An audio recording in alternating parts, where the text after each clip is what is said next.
Allez, on passe au focus à présent, gros plan sur une langue que l'on connaît bien ici à France 24, l'arabe. Dans le monde, 430 millions de personnes le parlent. L'arabe est tout sauf une langue rare. La France a donc voulu renforcer son enseignement dans les écoles publiques et cela pose problème. Les opposants évoquent un risque de communautarisme. Julia Beckrich, Annie Triboire et Philippe Maire ont mené l'enquête.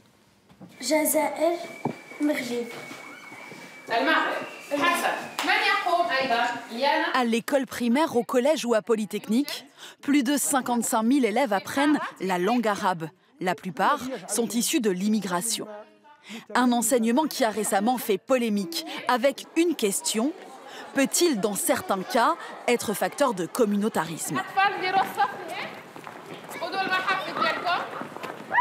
L'école est terminée, mais pour quelques élèves, retour dans la classe pour 1h30 de cours d'arabe facultatif.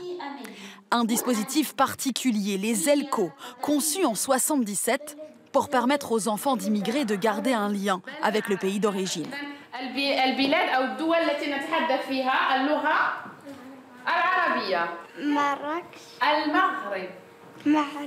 Parmi ces 16 élèves, presque tous parlent un dialecte de l'arabe à la maison et découvrent l'arabe littéraire en classe. La langue que je parle à la maison, c'est pas la même. Est-ce que c'est toi qui as décidé de faire des cours d'arabe? Non. Qu'est-ce qui a décidé? C'est ma mère. Et elle t'a expliqué pourquoi? Oui.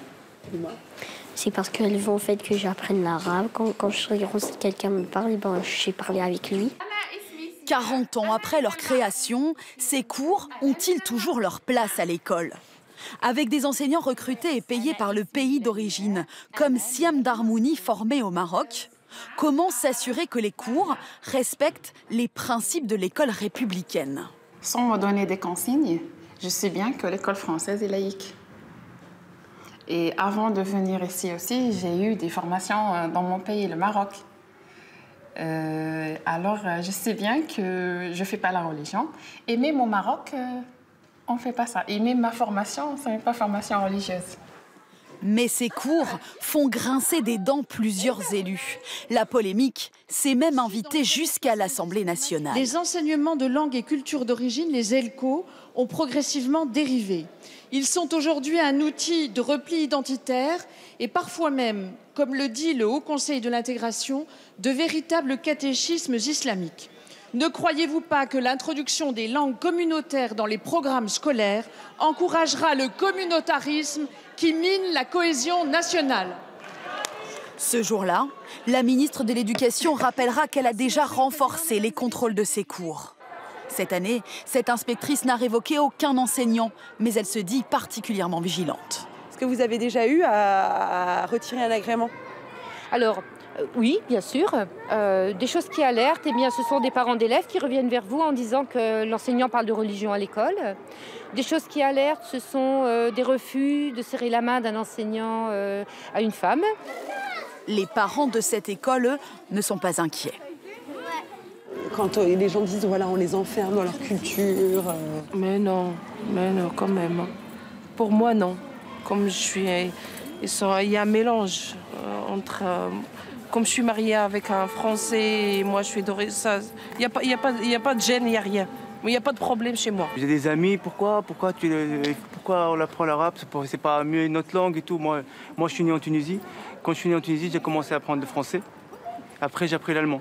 Et quand j'étais petit en Tunisie, je ne savais pas qu'un jour je venais en France. On ne sait pas l'avenir de quoi il est fait.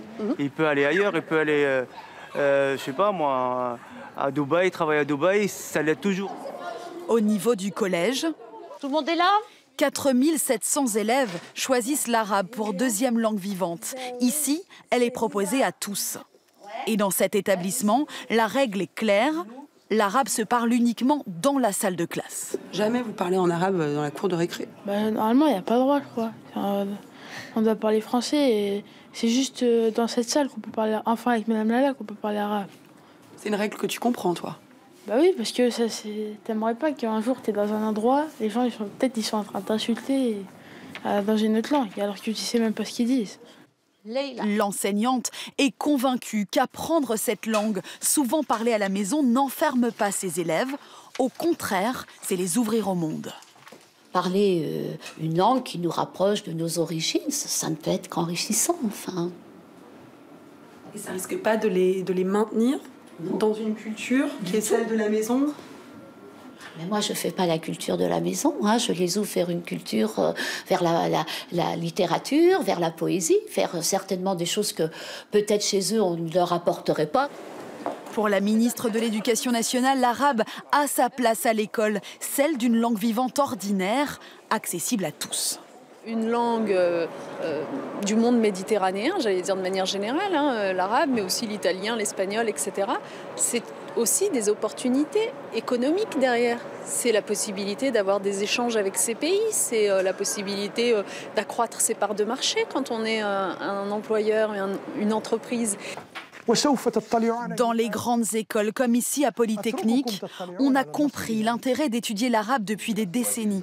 De nombreux futurs ingénieurs ou diplomates utiliseront cette langue dans leur contexte professionnel. Voilà pour le reportage. Notre invité Michel Nerneuf, bonjour, merci d'être avec nous. Bonjour. Vous êtes ancien inspecteur pédagogique régional d'arabe.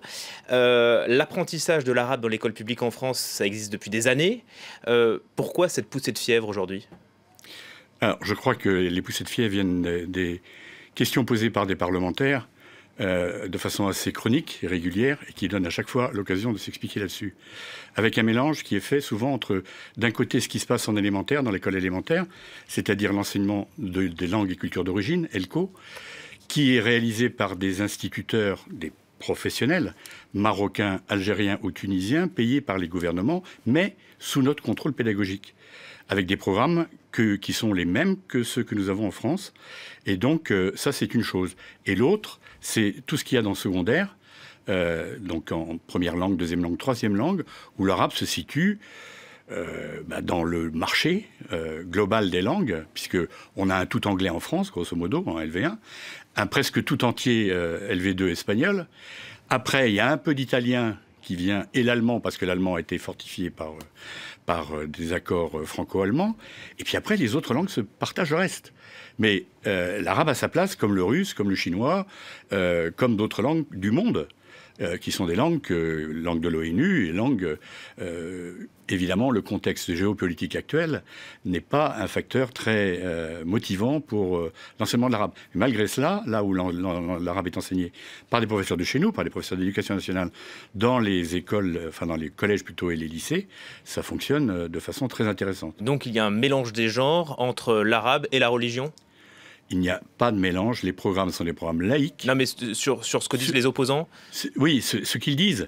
Mais moi j'ai été dans les classes. Moi je suis appelé, quand j'étais en fonction, j'ai été appelé par les inspecteurs d'éducation nationale de circonscription quand ils pensaient qu'ils pouvaient avoir un problème avec un enseignant. Et j'allais inspecter. Donc, il y avait des dérives ou pas ? Il n'y avait pas de problème de dérive. Il y a parfois des questions d'habitude par rapport à la laïcité qui sont prises dans les pays d'origine et qui ont besoin de se recadrer un peu ici. Mais en arabe, contrairement peut-être à d'autres langues, comme notamment le turc, on n'a pas du tout de problème où c'est très... c'est très marginal. Pour les opposants, l'autre argument, c'est que ça favorise le communautarisme. Qu'est-ce que vous répondez ? Moi, je ne dis pas que ça favorise le communautarisme. Ça permet à des jeunes qui, éventuellement, sont d'origine familiale arabe plus ou moins lointaine, de tout à coup de découvrir une langue qu'ils ne connaissent pas. Ils parlent un sabir, dans lequel ils mélangent des mots de dialectal et des mots de français.